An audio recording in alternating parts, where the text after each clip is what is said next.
बाबा साहब भीमराव अंबेडकर की जो प्रेरणा थी कि हम साबित करें हम काबिल हैं और हम किसी से कम नहीं हैं, तो जो कोई भी क्षेत्र हो हम हर क्षेत्र में अपने झंडे गाड़ सकते हैं, यह मैंने साबित किया वहां पर जाकर। आज हम एक ऐसी महान विभूति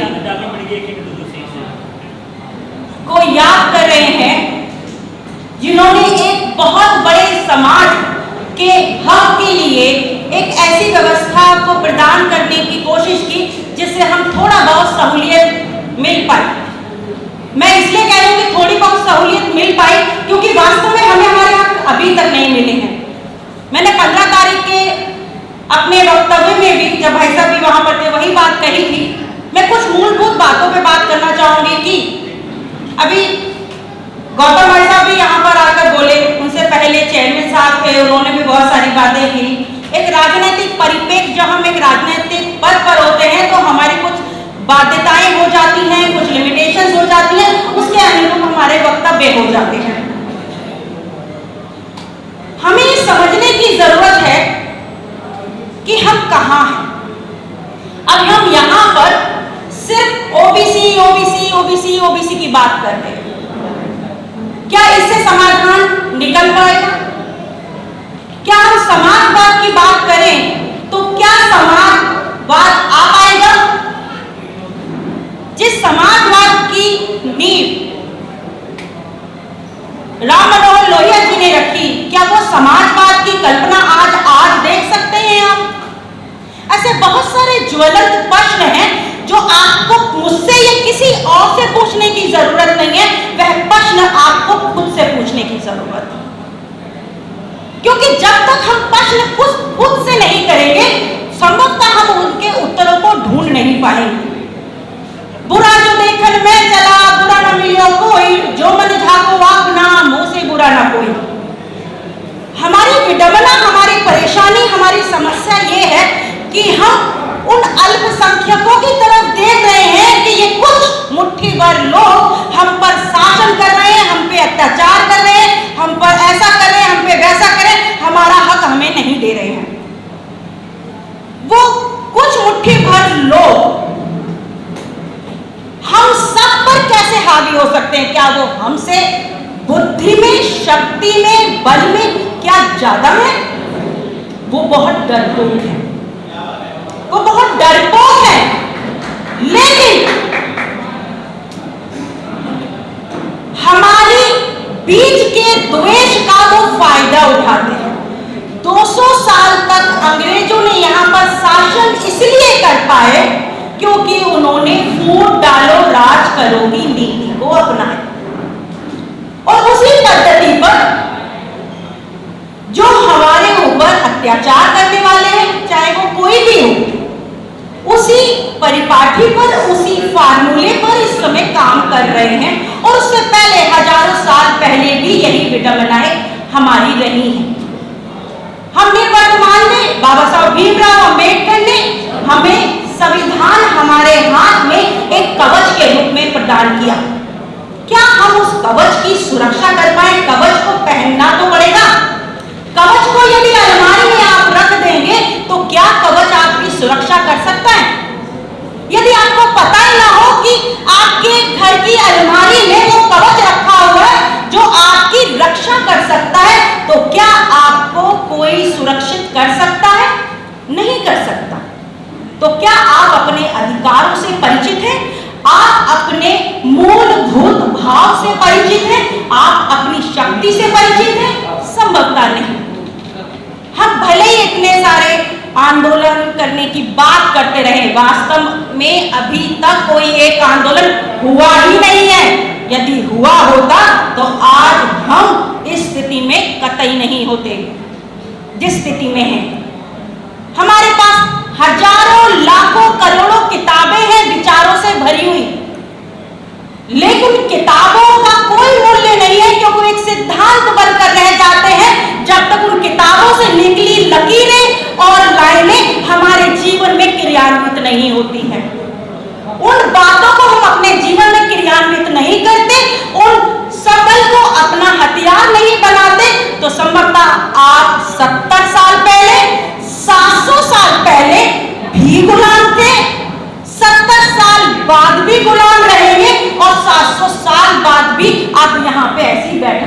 नहीं होंगे, होगा कुछ भी नहीं। ये सत्य है, आपको ये मानना पड़ेगा। क्योंकि क्या है कि हम अपनी विडंबनाओं और अपनी कमियों को नहीं ढांकना चाहते। हम चाहते हैं कि हम प्रशंसा मिले हमें, मुझे मैं आई, मेरी प्रशंसा की जाए, भाई साहब मेरी प्रशंसा कर दें, भाई साहब हाँ मैडम आपने बड़ा अच्छा खिताब हासिल कर दिया। उसका फायदा क्या? यदि मेरी एजुकेशन, मेरा व्यक्तित्व, मेरी कोई भी उपलब्धि मेरे समाज के काम ना आ सके, ऐसी उपलब्धि को मैं लात मारती हूँ। ऐसी उपलब्धि मेरे लिए कोई मायने नहीं रखती है यदि वह उपलब्धि मेरी समाज के हित में ना आ सके। आज हमारा समाज के हमारा युवा कहाँ है? ये जो बंधुजन उनमें बैठे हैं, उनमें बहुत सारे, तकरीबन मैं कहूँ 60%, 70% वो लोग हैं जिनका जीवन ही संघर्ष से भरा हुआ है। उन्होंने बहुत किया, लेकिन हमारा युवा कहाँ है? हमारा युवा बाहर खड़ा हुआ है। और जब तक वो मेरा युवा मेरी बात नहीं सुनेगा तो उसको समझ में नहीं आएगा मैं किसकी बात कर रही हूँ। मैं आपको क्या पढ़ाऊं? आप तो पढ़े पढ़ाए हैं, आपसे तो मैं सीखती हूँ, आपसे मैं सीखती हूँ। आप बुजुर्गवार हैं, आपसे तो मैं आशीर्वाद देती हूँ। आपसे तो कई जगह पे इनको सुना होगा, उनको सुना होगा, तो मेरे अंदर आग जली होगी, तो आज मैं यहाँ पर खड़ी हूँ। मेरा वजूद यहाँ पर इसलिए कि आप लोगों को कहीं ना कहीं सुना है मैंने, पर मैं सुनाना चाहती हूँ उस युवा को जो सोया हुआ है, जो डिजिटल इंडिया का सपना देखकर उस व्हाट्सएप में खोया हुआ है, उस भद्रता, उस ख्वाब में खोया हुआ है, जो ख्वाब कभी पूरा नहीं होगा, क्योंकि वो आंख बंद करके ख्वाब देख रहा है। वो कभी पूरा नहीं होता जब तक आंख खोलकर ख्वाब ना देखा जाए, तो उसको पूरा करने की आग मन में से नहीं चलती।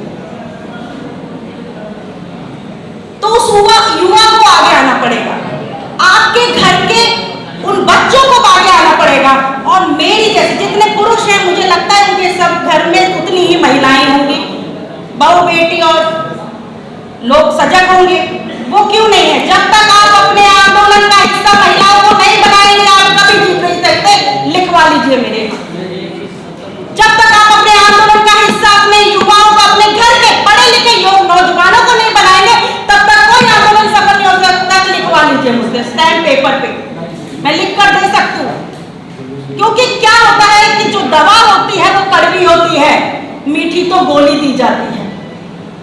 मीठी तो गोली दी जाती है जो हमारे समाज को आज तक लोगों ने दी है, और हम कड़वा नहीं खाना चाहते, इसलिए मीठी मीठी गोली को चूस कर आगे बढ़ते जा रहे हैं। जो हमें मीठा शहद चटाता जा रहा है, हमें वो अच्छा लगता जा रहा है। 70 साल भी रहे, 7 साल भी रहे, और आगे के 70 साल भी ऐसे ही गुजर जाएंगे।